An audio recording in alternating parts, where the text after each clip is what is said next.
Thank you, Mr. President, and congratulations on a successful year as the chair of ASEAN. It is my honor to be here in Indonesia and to be back in Southeast Asia. This is my third trip to Southeast Asia since taking office as Vice President of the United States, and my fourth to the Indo-Pacific. And in May of 2023, it was my pleasure to chair several sessions with ASEAN leaders at the historic US-ASEAN Special Summit in Washington, D.C. It is good to see so many of you again. The United States has an enduring commitment to Southeast Asia and more broadly to the Indo-Pacific. We are a proud Pacific power, and the American people have a profound stake in the future of the Indo-Pacific. We share historic bonds and common values with many of the people and nations here. And our alliances and partnerships support the security and prosperity of the United States and ASEAN. For example, Mr. President, as you mentioned, the flow of commerce between Southeast Asia and the United States supports more than 600,000 American jobs. And US-ASEAN economic cooperation represents a huge opportunity for growth for both of our markets. And the defense and deterrence commitments of the United States and our security presence in the Indo-Pacific help protect our homeland and ensure regional stability. It is therefore in our vital interest to promote a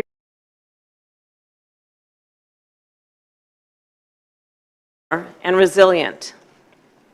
Colleagues, ASEAN is at the center of America's commitments to the Indo-Pacific.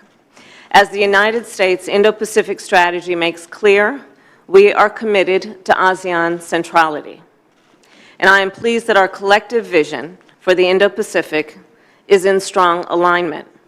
We have a shared commitment to international rules and norms, and to our partnership on pressing national and regional issues such as the crisis in Myanmar.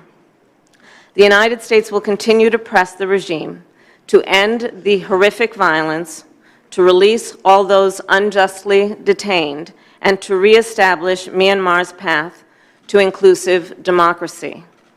And we will continue to support ASEAN's 5-point consensus. More broadly, in a demonstration of the enduring and important relationship between the United States and Southeast Asia, since President Biden and I took office, we have expanded US-ASEAN ties. To that end, we have upgraded the relationship to a comprehensive strategic partnership.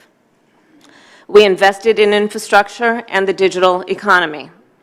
We launched major initiatives to address the climate crisis and health security. And we expanded cultural and educational exchange programs. And today, I am pleased to announce that we will establish, through a public-private partnership, the first ever US-ASEAN Center in Washington, D.C. The center will facilitate official ASEAN engagements and support further exchange between our people, businesses, and academic institutions. To further strengthen our ties, I'm also pleased that our ambassador to ASEAN, Johannes Abraham, is here in Jakarta. He has been a close advisor to President Biden and to me since we took office, and I know his leadership will help make progress on the many issues we will discuss today. Additionally, I will acknowledge and welcome the presence of Timor-Leste in this meeting. The United States will continue to support Timor-Leste in its path towards ASEAN membership. In conclusion, I believe as leaders we must address global challenges of today while also investing in a long-term vision. We must look 10, 20, 30 years out and measure our current steps against that vision.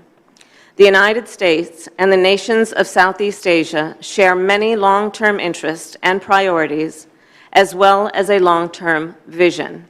So with that in mind, I look forward to our discussion today, and I thank you.